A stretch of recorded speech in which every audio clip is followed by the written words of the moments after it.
Really?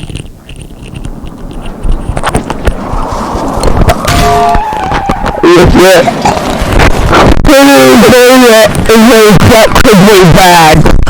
It doesn't tell you it's objectively bad. It is glorified.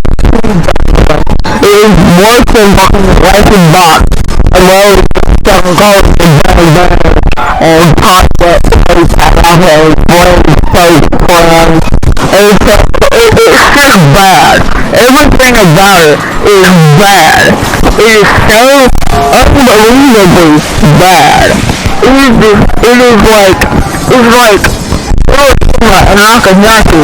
I have it on my foot. Okay, I'm not gonna actually watch it on this. Cause I just don't. I don't care if it's like too much foot or thing. It's just bad. Like there's no other way of sugarcoating it. It's just bad.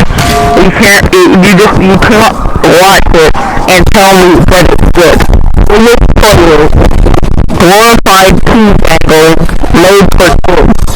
That's all it is, and that's all it will ever be.